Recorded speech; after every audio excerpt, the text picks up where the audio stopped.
Oke, bismillahirrahmanirrahim. Assalamualaikum warahmatullahi wabarakatuh. Waalaikumsalam warahmatullahi wabarakatuh. Ya, selamat malam semua. Ya, salam sejahtera untuk kita semua. Alhamdulillah kita ketemu di webinar malam ini ya.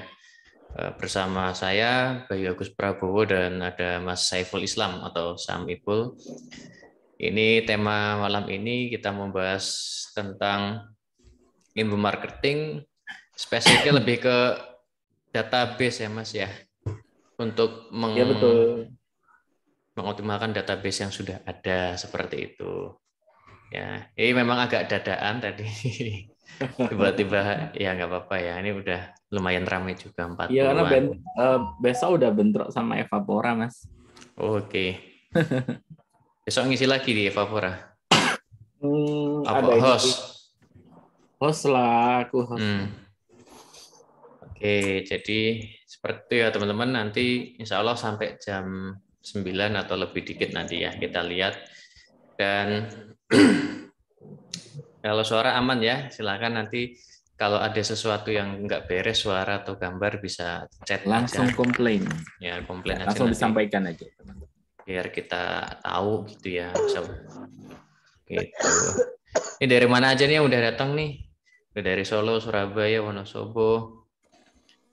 Nah, apa yang sering ikut Evapora mungkin siapa nih? Ya, yang biasa ikut Evapora siapa teman-teman? Pengen ngerti. Sleman, Jogja. Nah, ini udah mulai rame. Jadi kan bentar lagi mau puasa, bulan puasa Ramadan insya Allah ya. Semoga kita semua diberi kesempatan nanti ketemu bulan Ramadan sampai selesai gitu ya, dan ya panjang umur kayak gitu. Dan biasanya memang tanpa ada treatment yang aneh-aneh pun biasanya kan naik ya dari sisi penjualan, tergantung produk juga sih. Terutama produk-produk yang memang relate sama kebutuhan puasa atau Lebaran itu akan nggak usah diapa-apain aja udah naik. Secara alami naik seperti itu. Nah tapi kan ya kita masa cuma gitu doang gitu kan, maksudnya maaf untuk menyambut momen yang cuma setahun sekali ini kan harus ikhtiarnya maksimal gitu ya Mas ya. Nggak cuma alami aja terima apa adanya, tapi kita juga cari cara untuk maksimalkan momen yang setahun sekali ini gitu. Nah makanya salah satunya adalah ya selain naikin budget iklan, tentu itu wajib ya naikin budget iklan karena ngejar momentum ini, jangan sampai lewat. Selain itu kan ada opsi lain, yaitu tadi dengan mengoptimalkan database yang sudah ada gitu ya. Jadi nggak fokus sama new customer terus, tapi juga dari dalam kita optimalkan. Nah, itulah tema yang akan kita bahas malam ini ya teman-teman bersama Sam Ipul, Mas Saiful Islam, yaitu tadi strategi ngegas omset ya sebelum ini puasa dan Lebaran menggunakan inbound marketing, yaitu dengan mengoptimalkan database customer kita seperti itu. Nah ini udah 50-an yang hadir, kita mulai aja ya. Saya serahkan sepenuhnya waktu sama Mas Saiful Islam. Monggo Mas, saya persilahkan.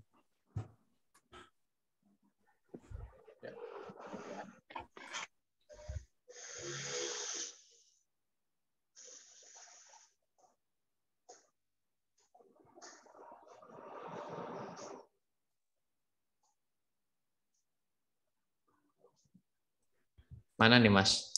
Oh, nge-freeze. Oh, mungkin lagi ada kendala koneksi di sana. Kita tunggu sebentar ya. Oke, kita kenalan dulu nih. Aku kesini disuruh bos kerja belajar. Ya, harus tetap belajar ya. Meski sudah pinter, tetap belajar terus. Karena dunia sekarang itu cepat banget perkembangannya. Jadi kalau kita nggak adaptif ya, nggak yang senang belajar, biasanya ketinggalan seperti itu. Ya, terima kasih malam-malam nih ya yang sudah harus istirahat, masih tetap webinar, ikut kayak gini belajar lagi. Nah ini udah baik lagi nih. Kok hilang Mas? Nggak tahu, tiba-tiba disconnect. Ya udah ya, kita langsung aja mulai. Monggo Mas Saiful, saya persilakan. Ya, Assalamualaikum warahmatullahi wabarakatuh. Selamat malam sahabat Creatify semuanya. Malam ini kita diskusi-diskusi, ngobrol-ngobrol bareng lagi ya. Tadi ada yang disuruh bosnya belajar, jangan disuruh dong. Kita diskusi aja, ngobrol-ngobrol enak-enakan aja. Nyantai aja, teman-teman mau off cam, mau on cam, terserah. Mau ngobrol sama saya langsung, mau ngechat, mau nginterupsi, terserah. Yang pasti ilmu itu harus dibawa santai dulu, nanti baru bisa ngalir, bisa masuk gitu. Fans berat. Ya saya berat badan saya memang lumayan. Iya, malam ini kita ini ya diskusi tentang apa sih tujuan lain gitu selain ngomset gitu. Memang ya mau nggak mau kita sama-sama ini ya, sama-sama pebisnis gitu ya. Tujuannya pasti ngomset kok. Cuman kita belajar ini aja. Kita belajar berbagai cara ngomset. Kalau cara ngiklan, teman-teman bisa belajar ke Mas Bayu. Mas Bayu jago banget kalau untuk urusan iklan mengiklan. Nah, sekarang kita mau ngomongin ngomset tapi dengan memanfaatkan sesuatu yang sudah ada. Prinsipnya sederhana aja sih. Jadi kan bentar lagi kan udah Ramadan, udah Lebaran gitu. Pengennya semuanya maksimal. Artinya apa? Artinya dari sisi ini aja, dari sisi yang paid channel itu yang ngendorse, ngiklan, itu udah pasti digas. Teman-teman pasti udah nyiapin budget endorse, budget, bahkan mungkin ada stimulus promo gitu buat ngegas itu. Tapi di satu sisi, teman-teman juga harus garapin ini, apa yang sudah ada di kantong itu kita garap aja, kita manfaatkan aja. Gimana memanfaatkan database customer yang sudah ada. Itu yang menjadi fokus diskusi kita malam ini. Langsung aja ya, aku mau share sesuatu. Batuk ya? Sama-sama. Aku juga batuk. Banyakan permen. Permennya anakku, aku habisin.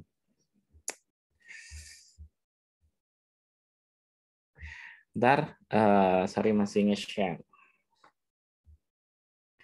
Saya akan sedikit refresh dulu ya materi-materi inbound.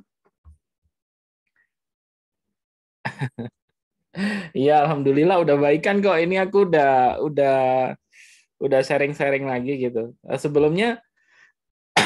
Sebelumnya ini sih aku sempat ini kena mah gitu ya. Capean, lupa habis ngisi ya ini lupa belum makan. Tahu-tahu jam 11 gitu gemeter. Sakit itu tumbang itu semingguan kemarin. Agak enakan dikit buat ngisi di Evapora tumbang lagi. Tapi kemarin di Evapora 2 jam aman. Sekarang mau coba ini kayaknya sih alhamdulillah aman kok. Maksudnya insya Allah udah balik lagi, udah sehat lagi. Jadi diskusi malam ini kita ngobrolin hal-hal yang ringan tentang inbound. Gimana sih kita memahami situasinya dulu, memahami situasi kapan sih inbound itu penting. Saya ngobrolin tentang bagaimana memanfaatkan database pelanggan, tetapi teman-teman juga harus tahu database pelanggan itu seperti teman-teman kita gitu, database yang ada di kontak gitu. Kalau kita lama nggak kontak mereka, nggak kita panasin, terus habis itu nggak berinteraksi sama mereka, tiba-tiba ujuk-ujuk aja ada yang kontak kita gitu. Lo ada duit nggak?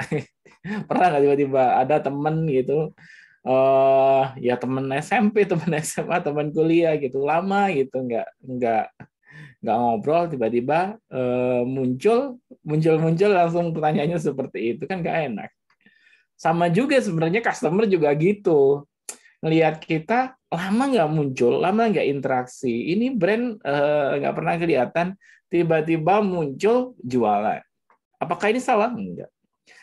selama jualannya tepat seperti apa yang dibutuhkan oleh customer, it's okay. Itu nggak masalah banget. Jadi teman-teman tetap bisa itu ya. Jadi kita kan diskusi dulu inbound marketing itu seperti apa sih? Situasinya seperti apa? Kenapa inbound itu penting? Terus yang kedua kita kan diskusi refresh lagi gitu. Apa sih inbound? Apa sih outbound? Terus kenapa outbound itu mahal? Kenapa ngiklan itu mahal gitu? Iklan itu juga bisa inbound juga. Terus kita nyinggung lagi sedikit ngobrolin metodologi, baru ngomongin nanti gimana sih ngoptimalkan database customer. Karena di sini nanti kita harus paham dulu definisi customer di inbound marketing itu ada dua loh. Bukan hanya orang yang beli dari kita, tapi orang yang belum beli juga bisa dianggap sebagai customer. Nah, detailnya seperti apa? Yuk kita. Aku pengen nge-refresh. Yakin teman-teman pernah dapat materi ini. Tapi kalau gambarnya kayak gini pasti dari aku gitu materinya. Tapi kalau secara esensial inbound marketing sekarang udah banyak yang ngajarin gitu, banyak yang ngajarkan. Kalau dulu masih single fighter gitu, berjuang ngajarin inbound. Tapi sekarang alhamdulillah sudah banyak yang sudah melek. Nah, kenapa sih orang sudah pada melek inbound gitu? Pertanyaannya seperti itu sih. Karena cara customer mengambil keputusan itu sudah berubah. Intinya seperti itu.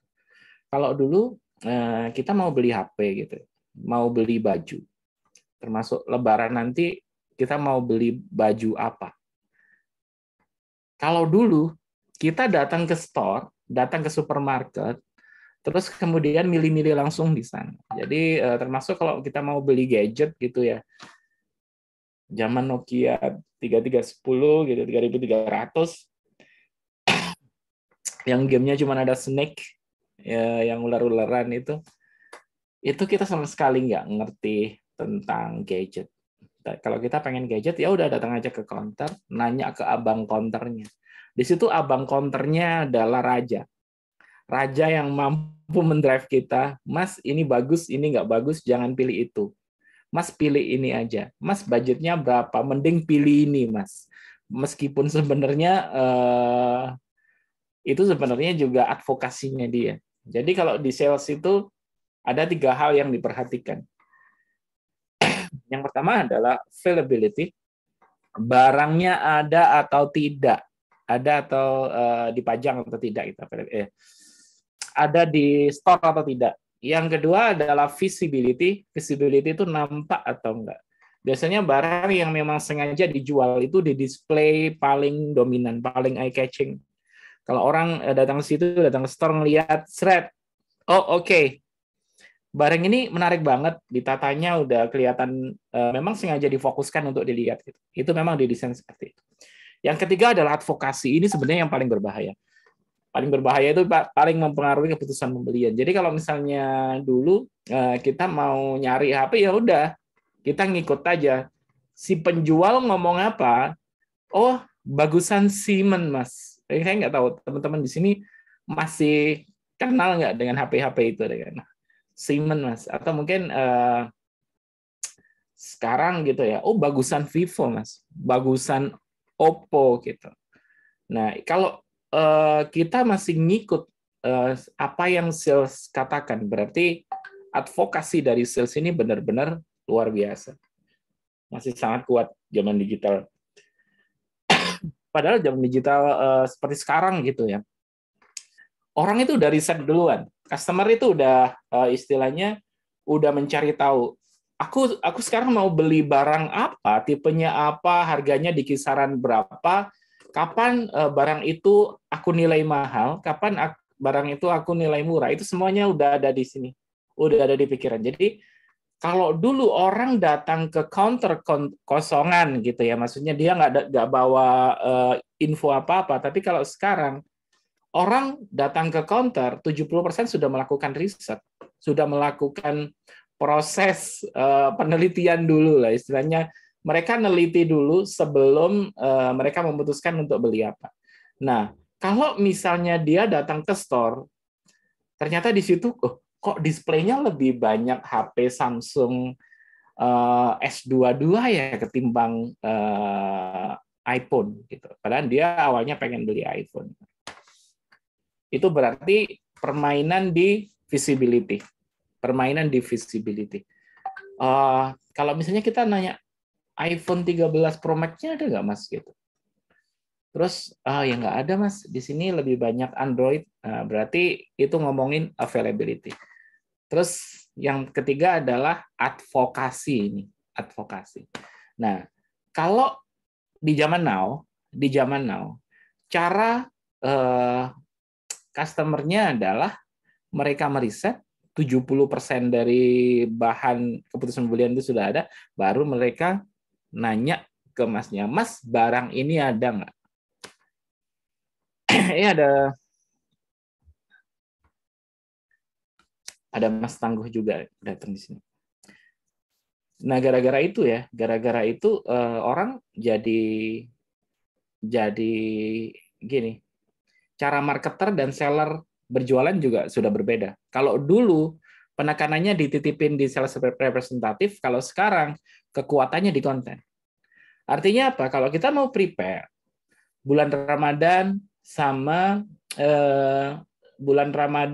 Lebaran kita pengen winning di sana. Berarti beberapa hari menuju ke sana kita harus melakukan pre-launch marketing. Pre-launch marketingnya seperti apa? Pre-launch marketingnya ya berarti kita harus nguatin konten-konten. Jadi ya kita harus siapin konten-konten untuk warming up the market, untuk manasi pasar. Jangan kayak tadi ya yang aku analogikan di depan. Temen lama nggak pernah kontak, tahu-tahu kontak muncul WA, pengennya ngerepotin. Nah, itu bawaannya udah nggak enak. Sama kalau kita pengen nggak dienakin sama customer, ya kita juga harus tahu gimana cara menjalin hubungan dengan customer. Nah, gara-gara ini sebenarnya, gara-gara situasi customer yang berbeda, makanya kita cara mainnya juga harus berbeda. Cara mainnya berbeda itu maksudnya gimana? Kalau tahu bahwa sebelum cara customer mengambil keputusan pembelian itu adalah meriset dulu, maka kita sediakan konten untuk diriset mereka. Bikin konten sebanyak-banyaknya. Kita sudah bikin konten, tapi kenapa yang lihat sedikit? Gitu ya, berarti reach-nya yang harus dinaikin. Teman-teman harus budgetin untuk influencer, untuk endorser, biar apa? Biar kontennya menjangkau lebih banyak orang. Atau mungkin ngiklan gitu. Oke, itu tentang cara customer mengambil keputusan pembelian. Nah, jangan melakukan sebaliknya ya, teman-teman. Maksudnya apa? Social media itu seperti perumahan yang dibuka lebar, tapi dia nggak dipagar. Benar-benar di open aja. Jadi kita bebas ngunjungin siapa aja.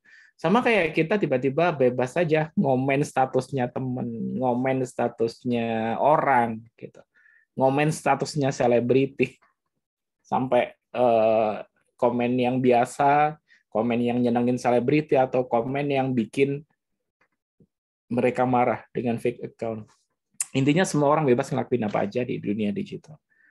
Permasalahannya adalah kalau kita sebagai brand melakukan seperti itu sama dengan kita sebagai brand tiba-tiba kita enak aja nyelonong ke rumah orang, ketuk-ketuk, ngeprank, tinggal kabur gitu.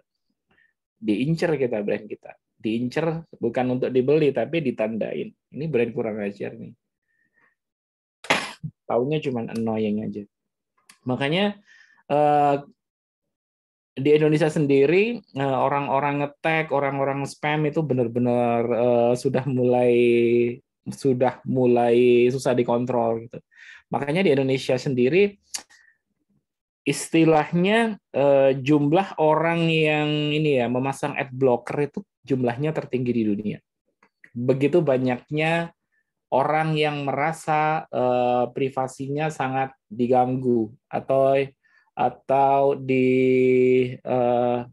porak-porandakan oleh para pengiklan. Karena para pengiklan itu yang penting promonya dilihat, tapi mereka nggak berpikir apakah promo ini bikin orang nyaman atau enggak gitu. Nah, padahal kita sendiri sebagai penjual kan pengen kan semua promo kita dilihat. Tapi kalau kita caranya juga tidak terkontrol, itu yang berbahaya. Bukannya dapat closingan, tapi malah kita dapat screenshot nih, terus kemudian di-share. Ya ini kenapa sih brand ini muncul mulu, di-add malah lari ke web jualannya gitu. Malah kok larinya ke sini sih gitu, berarti kita pengen nge-close karena terganggu dengan itu. Makanya sekali lagi kita harus hati-hati. Nah, ini yang mendasari inbound itu juga sama seperti itu. Kenapa si foundernya Dharmesha dan Brian Halligan, dia adalah sama-sama lulusan MIT, salah satu universitas di dunia yang terkenal dengan kecanggihan lulusan-lulusannya gitu ya. Karena mereka otak-otaknya otak-otak programmer, otak-otak coder, yang pinter gimana memodelkan sesuatu, memformulasikan sesuatu. Mereka ngelihat si Dharmesh sama Brian ini ngelihat fenomena itu gitu. Ini orang makin lama kok makin ngawur ya. Nge-tag orang seenaknya. Mungkin Bapak Ibu pernah ngerasain juga gitu. Sebelum report banyak diaktifkan gitu. Dulu postingan di Facebook itu banyak yang kita ini siapa yang posting ya, tiba-tiba nama kita di tag aja di satu postingan dan kita nggak berkenan dengan postingan itu. Saya pengen nanya sih deh ke teman-teman yang ada di sini, pernah nggak di tag dari postingan-postingan yang nggak jelas atau di mention di Instagram dari postingan-postingan nggak jelas? Pernah nggak? Pernah. Ada Mas Satrio juga. Gimana rasanya di tag? Seneng, bahagia, sebel, atau sebel? Kirain seneng. Tergantung yang nge-tag sih ya. Tapi rata-rata tag-tagannya nggak pernah ada yang bener sih. Nah ini punyanya Mbak Dewi sudah di-setting, nggak bisa di-tag sembarangan. Nah, ya teman-teman bisa aktifin itu. Ya, betul. Sesuatu yang nggak relevan pasti akan jatuhnya mengganggu. Ya, betul ya. Ganggu ya. Sepakat. Jadi memang ganggu banget teman-teman. Ini yang bikin si Dharmesh sama Brian Halligan ini bikin inbound. Inbound itu sebenarnya didasari gara-gara itu. Bisa nggak sih orang jualan yang nyenengin, jualan yang bikin orang malah seneng dijualin. Jadi jualan tapi malah seneng dijualin. Kelihatan ini, bandingkan dua hal ini. Jadi kalau di market ada dua fenomena ini, yang namanya push marketing. Push marketing itu memang paradigmanya adalah kita sebagai penjual memasarkan barang secara push dengan lebih menekankan yang penting pesan ini nyampe ke penerima. Nggak tahu sih penerima nyaman atau enggak, yang si penerima ini seneng atau enggak menerima pesan itu, tapi yang pasti aku broadcast. Jadi kata kuncinya di push marketing ini adalah biasanya broadcast, blast, terus habis itu spamming, cold calling. Cold calling itu kalau misalnya Assalamualaikum, selamat siang Bapak Ibu, kita dari bank ini mau menawarkan asuransi, mau menawarkan perlindungan buat aset Bapak gitu. Nah, kalau udah bahasa-bahasanya kayak gitu, berarti udah pasti nawarin sesuatu. Itu namanya push marketing. Push marketing itu sesuatu yang tidak menyenangkan, tapi masih banyak dilakukan orang marketer centric. Makanya di sini marketer centric. Kenapa marketer centric? Yang penting kerjaannya marketer kelar. Yang penting aku ada 1000 database dan ini aku broadcast, ini aku spamming gitu. Apakah berarti broadcast tidak dibolehkan? Boleh asal dengan consent. Yang Anda broadcastin mengizinkan Anda broadcast, it's okay. Jadi gimana caranya? Caranya adalah kita bisa melakukan measure atau mengukur secara berkala. Bapak Ibu, kalau Bapak Ibu tidak berkenan dengan broadcastan saya, Bapak Ibu bisa balas langsung pesan ini, nanti saya akan keluarkan Bapak Ibu dari broadcast list. Nah, itu salah satu bentuk meminta izin atau consent. Nah, sampai di sini dulu ada yang ingin ditanyakan? Kita masih sampai push marketing sih. IG menyebalkan. Oke, nah itu tentang push marketing. Sampingnya apa? Sampingnya itu pull marketing. Bedanya antara push marketing dan pull marketing itu apa? Kalau pull marketing itu paradigmanya kita narik, ibarat kalau yang kiri push marketing bisa dibantu. Bentar, ada suara yang masuk.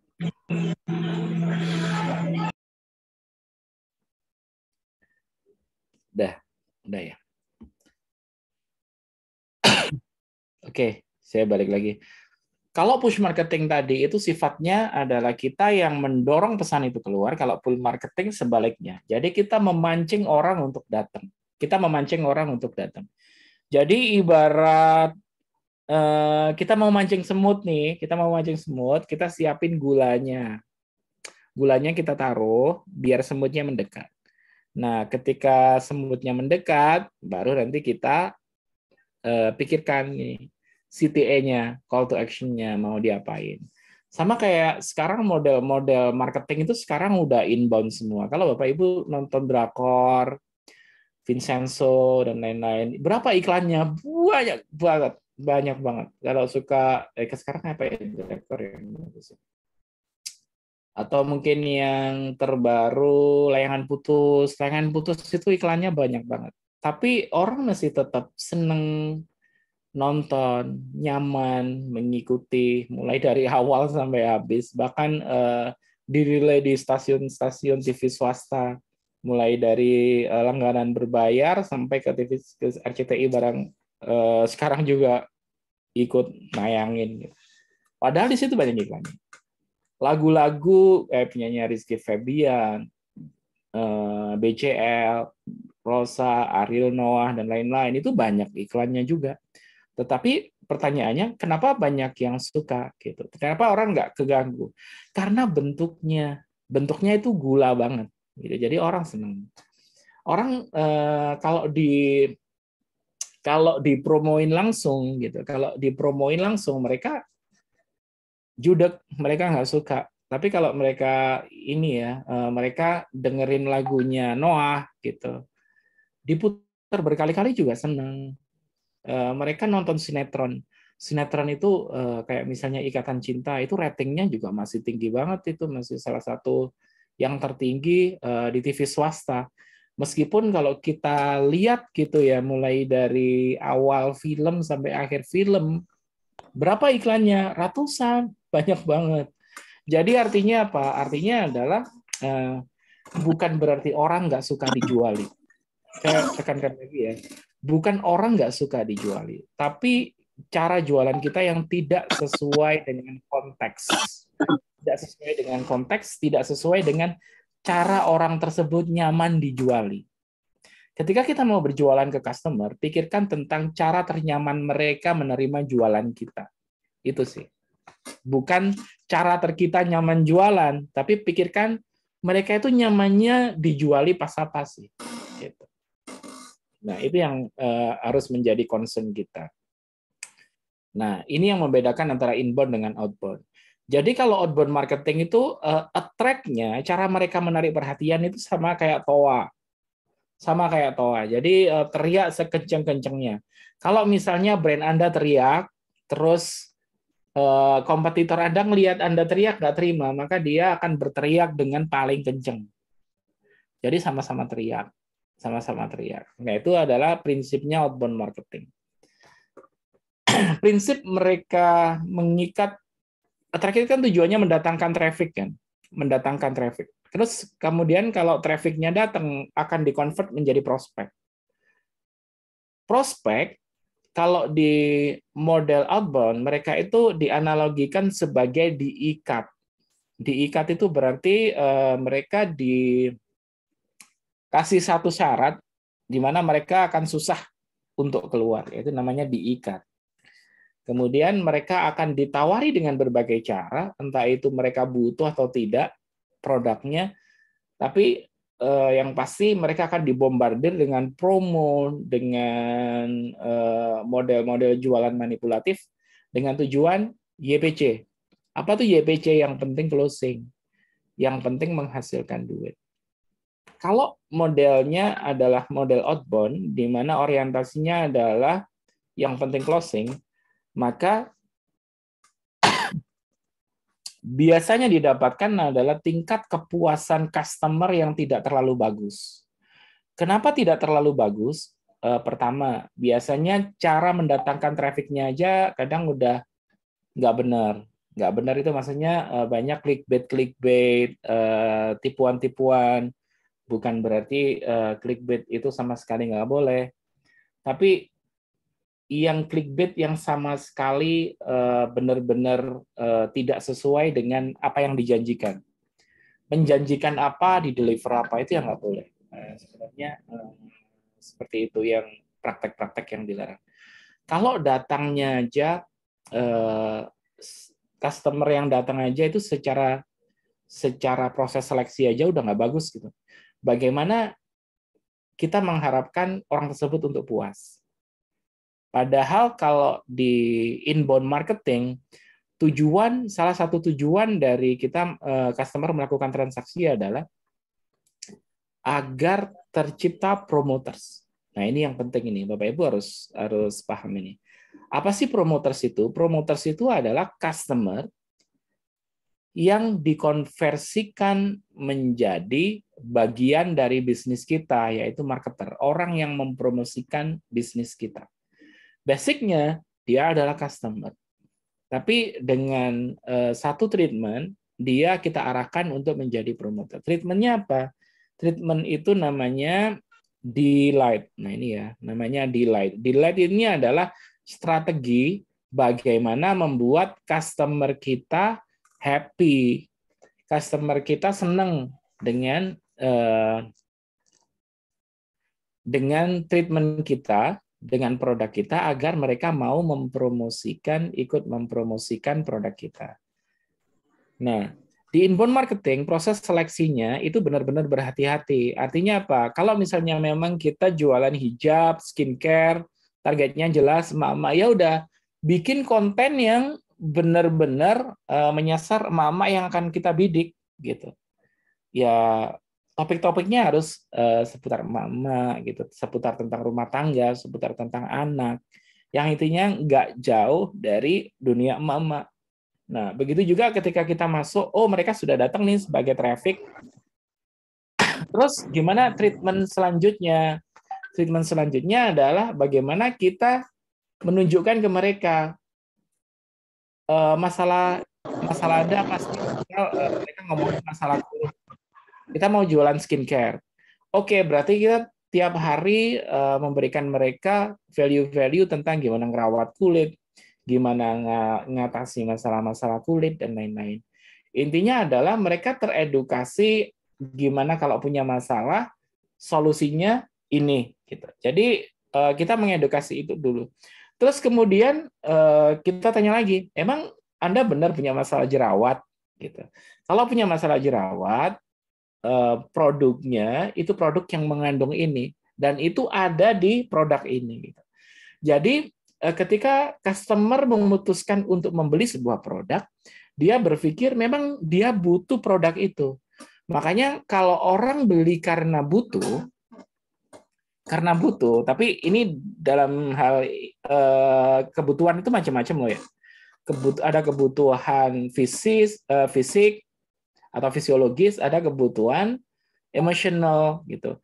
Kayak misalnya orang beli Starbucks gitu, dia kebutuhannya macam-macam. Ada yang kebutuhan memang haus gitu, tapi jarang orang benar haus terus kemudian kepikiran beli Starbucks, itu jarang sih.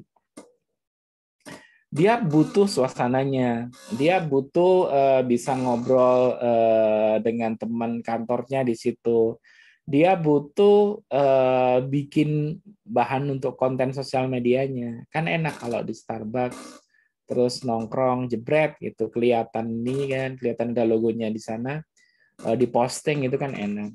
Beda kalau misalnya kita nongkrong cuma nyari fungsinya, nongkrong di warung kopi gitu, kopi 4.000 5.000-an.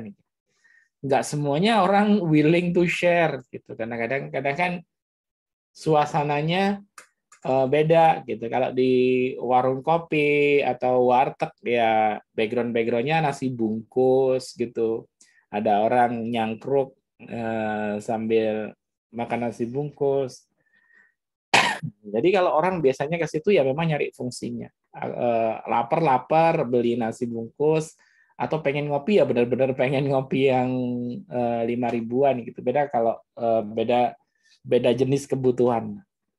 Nah, yang di sini yang ingin saya bahas adalah kalau misalnya kita ngomongin tentang bagaimana mengoptimalisasi database customer. Tadi di awal kan saya ngomong gimana sih cara agar pas Lebaran sama pas Ramadan nanti market nggak kaget. Jadi kita nggak dibilang ujuk-ujuk jualan gitu. Ya kalau misalnya ke market baru sih aman gitu ya, karena mereka juga nggak kenal kita gitu. Tapi kalau ke market orang yang sudah pernah beli sama kita, harus kita retouch lagi. Istilahnya kita aktivasi lagi, jangan ujuk-ujuk. Ujuk-ujuk itu selalu konotasinya negatif gitu. Kok ujuk-ujuk jualan kan nggak enak. Jadi makanya ketika kita punya database, entah itu database orang yang belum closing, dia sudah nanya-nanya CLBK gitu ya, chat lama beli kagak gitu. Nggak apa-apa, kita aktivasi lagi. Tapi aktivasinya adalah aktivasi dengan value dulu. Aktivasi dengan value itu apa sih? Kasih konten aja dulu. Toh Ramadan juga belum datang kan? Orang juga timing belajarnya belum datang. Mumpung kita menuju ke sana, kita bisa aktivasi dengan value. Jadi yang bisa kita aktivasi siapa? Nah, sebenarnya proses bagaimana mengkonversi strangers ini, saya kasih gambaran sedikit ya, saya refresh ya. Strangers ini orang-orang yang belum kenal sama brand kita, produk kita, dia juga belum pernah pengalaman sekalipun beli sama kita. Gitu. Nah, orang atau strangers ini itu kita lakukan treatment attract sehingga menjadi visitors. Visitors ini kita sebut sebagai traffic. Visitors itu siapa? Visitors itu adalah orang-orang yang mengunjungi web kita, mengunjungi sosial media kita, itu namanya visitors. Nah, visitors itu berkunjung. Jadi dia kayak tamu gitu. Tapi apakah tamu itu ketika berkunjung kesannya seperti apa? Apakah dia senang, nyaman, terus kemudian memiliki komitmen untuk datang atau tidak? Nah, kalau dulu yang dinamakan leads atau prospek itu adalah orang yang berkunjung kemudian menyerahkan database-nya kepada kita atau dia follow satu grup atau kolam kita dengan tujuan untuk terus-menerus menerima value dari kita. Itu dulu banget. Karena kalau kita mengharapkan komitmen seperti itu sekarang itu berat. Sekarang komitmen itu muncul hanya dengan follow, hanya dengan subscribe. Kalau orang sampai benar-benar mau join ke grup, sampai mau istilahnya nyerahin database email, WA dan lain-lain, itu blessing, itu berkah banget. Jadi kalau ada orang sampai gitu dan kita mereka nyimpen nomor kita juga nyimpen nomor mereka secara mutual, itu luar biasa. Tapi tanpa itu pun teman-teman juga harus bisa gerak juga gitu. Teman-teman harus bisa gerak juga. Teman-teman bisa manfaatkan kok tetap. Orang hanya follow IG, ya udah IG aja yang di treatment. Gitu. Kalau orang follow YouTube kita, gitu, subscribe YouTube kita, ya udah terus kasih treatment gitu. Apalagi sekarang YouTube juga ada YouTube Short yang menjiplak TikTok. Jadi lebih interaktif sekarang. Tidak harus bikin konten yang super panjang, 15 menit, 20 menit, enggak. Sekarang bikin konten 30 detik sudah bisa mentreatment database kita. Nah, ini ya. Sekarang saya pengen tanya Resen, boleh. Mas Daris mau Resen? Mas Coach, monggo Mas Coach. Silakan mau ngobrol.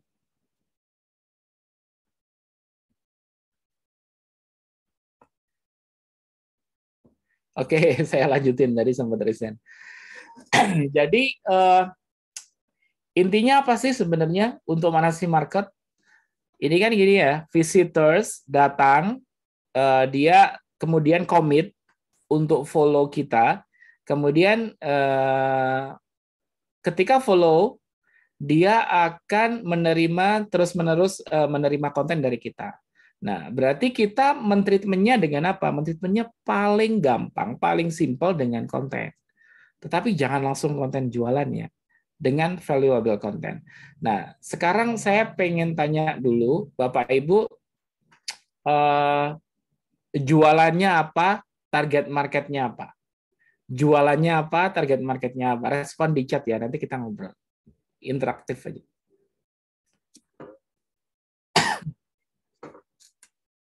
Ada Mas Rizky, caranya gimana? Nah, monggo kalau mau diskusi. Parcel Lebaran ini keren. Timingnya dapat banget ini. Kak Olive, halo Kak Olive, mau diskusi?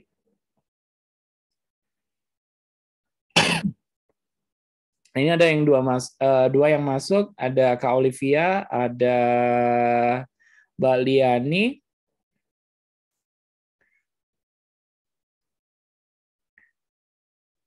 Chat, oke sambil kerja ya, oke. Target marketnya siapa, Mbak Olivia?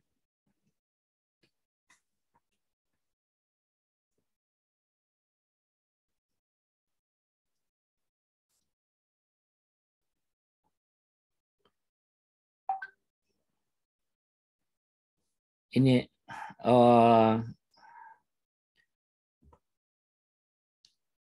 yang mau ngobrol langsung, ini saya open ya, saya kasih kesempatan. Yang mau ngobrol langsung bisa resen, biar interaksinya lebih cepat gitu ya, karena waktu kita terbatas banget. Nah, ini Mbak Olivia udah. Target sekarang 20.000 database, tapi campuran karena celengan juga.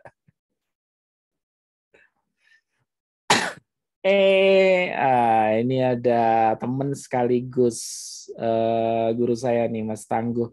Halo Mas Tangguh, yuk ngobrol yuk. Halo, Assalamualaikum. Waalaikumsalam, Mas. Gimana kabarnya? Lama tak Sehat aku, Mas. Waduh. Gimana Gimana nih? Ini sharing-sharing lah ya, Mas ya. Aku juga lagi mulai setup strategi juga project baru. Tapi mainannya biasa aku di niche herbal.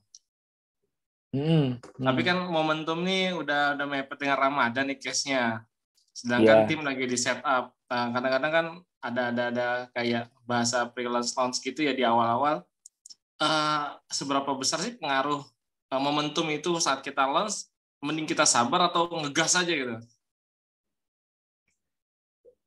Maksudnya gimana maksudnya? Mau nge-launch produk baru, nah kita mau jalin campaign baru nih Mas. Mending kita hold dulu ngeliat, atau kita gas aja lah pokoknya kita tes deh kayak apa gimana hasilnya, atau lihat-lihat juga nih. Daripada kita nanti fail gitu kan, saat di awal, positioning dan lain-lainnya nggak tepat nih. Karena udah deket mepet banget Ramadannya, kita belum mulai apa-apa gitu. Tapi produknya udah divalidasi, Mas.